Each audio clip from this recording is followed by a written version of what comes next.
what's going on, beautiful jellyfish? It's Tracy. Thank you so much for hanging out with me today. Today we're going to be talking about creatures who act as removal part 4. I feel like I haven't done one of these videos in a pretty long time, and I kind of wanted to talk about what this means. I will list the other 3 parts in the down bar below. Pretty much what I mean by this is a creature who's not only a body, who not only attacks and blocks, but a creature who also removes something on the board. Doesn't necessarily just mean creature. It could be bouncing instants, bouncing sorceries, it could be removing an artifact, it could be destroying a planeswalker, any type of thing, sacrificing. So I'm kind of talking about a variety of different cards that you can run in a variety of different decks. So I think that's everything that I wanted to say. Please like my video, subscribe to my channel if you're not already, and let's hop into this video. So the first card I want to talk about is Angel of Finality, and I love this card.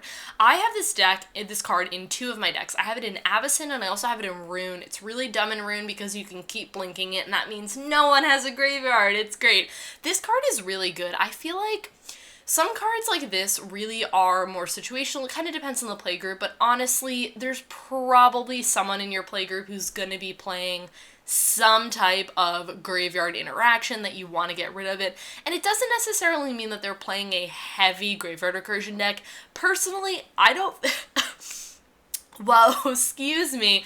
I don't personally feel secure unless everything is exiled. Like, I feel decently okay when the board is destroyed, but I feel even better if the board is exiled. And Angel of Finality helps get you there. After that, you're left with a nice body. She's a 3/4 flyer. She attacks pretty hard. Overall, I really like this card a lot. I think it does a lot of different things, and it's pretty affordable. It's like $3 or so. This is a really, really good card. Hope it gets a reprint so we can get it in foil. So, you know, anyone else? Anyone else? Okay, cool. The next card is one that I am so high on, and that is Knight of Autumn. I remember when this card came out and everyone was so hyped up on it, and I think this card is overall one of the best well-rounded and shaped cards pretty much of all time. I think this card is so great, y'all. So, it does a variety of things, which, listen, multitasking cards, I am all about it. Maybe I'll make that a new video. It's like cards that multitask, that do multiple things. I'm about it. Let me know if you guys would be interested in that being a new series, because I think that would be really fun. Knight of Autumn, 3 mana for a 2/1, great. 80 TBs, Great Will, Skull Clamp, just saying. So you can put 2 1/1 counters onto her. Okay, sure, I sometimes do this, not usually. Destroy target artifact or enchantment, there's your removal, I'm high on that, or you gain 4 life. This card is so good. It does so many different things. Destroying an artifact or an enchantment for 3 mana, or if you don't need it to, you just gain 4 life. Those are pretty much the 2 options. I rarely put the counters on her. I guess if you're running a plus counter deck, but you also want removal, I feel like the majority of the time, you're going to use this for the artifact or enchantment removal. Overall, Knight of Autumn, great card. Whoa, okay, team. This card. Anafenza the Foremost. I actually, I don't know, you guys are going to be seeing this video, so I don't want to spoil the surprise, but I ran this card in one of my decks, and I remember playing against one of my friends, and he got so salty, and was like, Tracy, why are you playing this card? I was like, because it's so good. Anafenza, oh my god. 3 mana for a 4/4. Who authorized that? That was stupid. You should have made her a 3/3 or a 2/2. Okay, sure, fine, whatever. When she attacks you, put a plus +1 counter on another tapped creature you control. That's pretty solid. And then, whenever a creature card will be put into an opponent's graveyard, you exile it. Whoa, this card is so good. Yes, it's only creatures, but honestly, Anafenza is just so good. She's such a well-rounded card. She does a lot of different types of things. She puts plus +1 counters on it. Even if you're not playing a big plus +1 counter themed deck, it doesn't really matter. She's a really nice body, she's a really good commander, and she just, like, removes creatures from graveyards. Like, yes. Similar to Angel of Finality, removing things from graveyards is really good, or just removing things in periods is great. Awesome. I'm really, really excited to talk to y'all about this card, which is Butcher of Malakir. This card is, mana-wise, pretty expensive. It's 7 mana, which is kind of a lot, but it's a 5/4 flyer, which is really nice.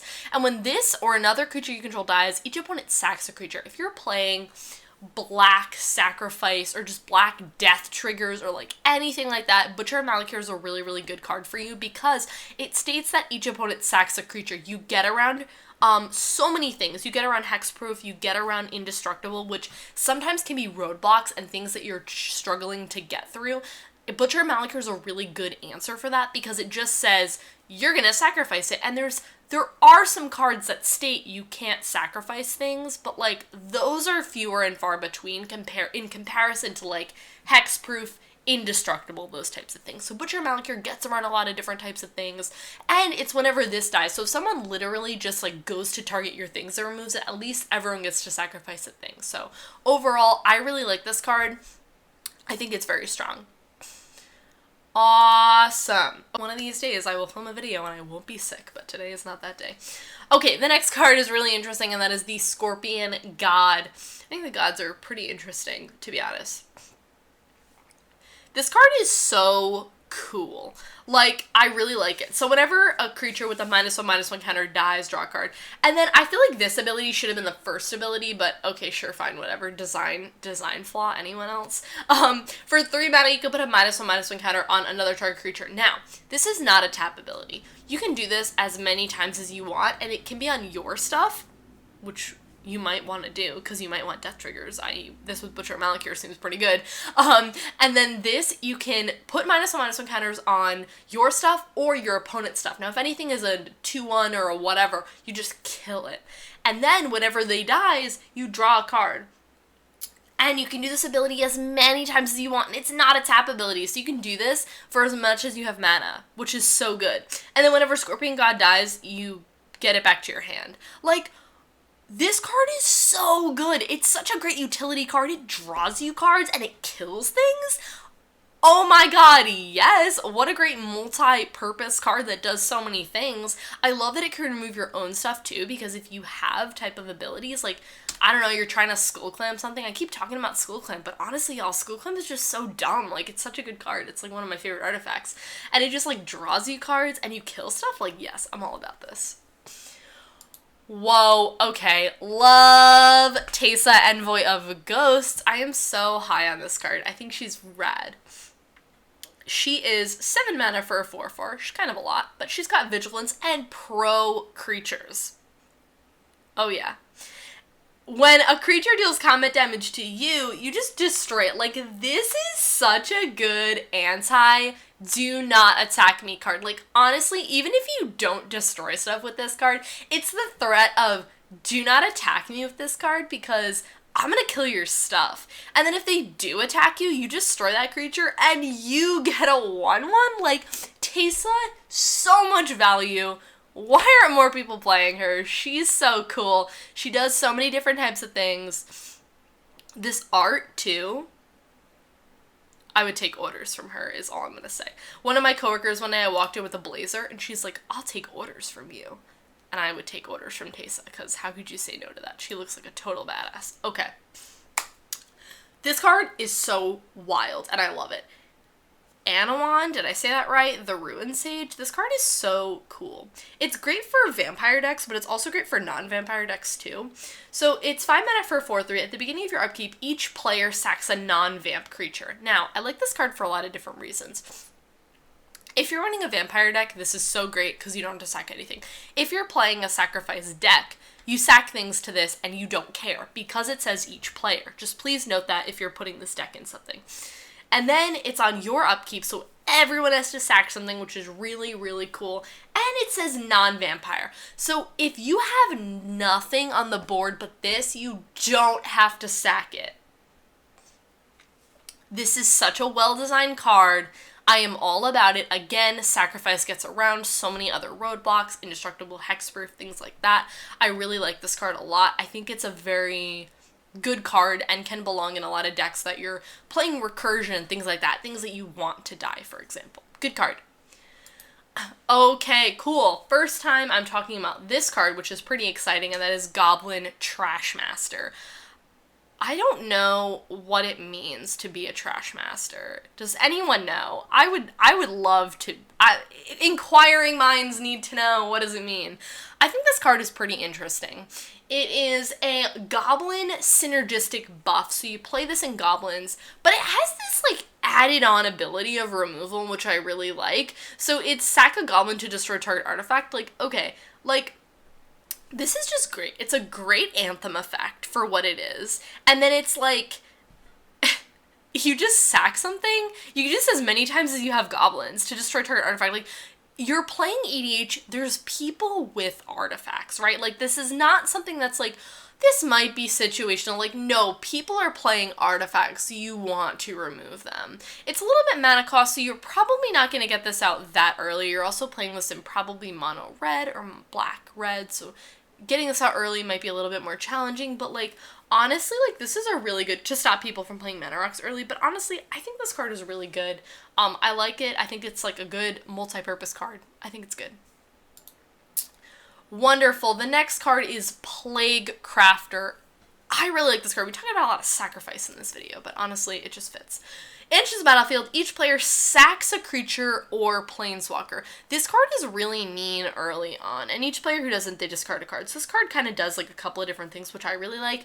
So they sack a creature or a planeswalker, which I like because if you play this early on, or if you're playing with, aren't there planeswalker commanders? That's a thing. Yeah, I don't know. I don't know why I just asked that question. Yes, Tracy, there are Planeswalker commanders.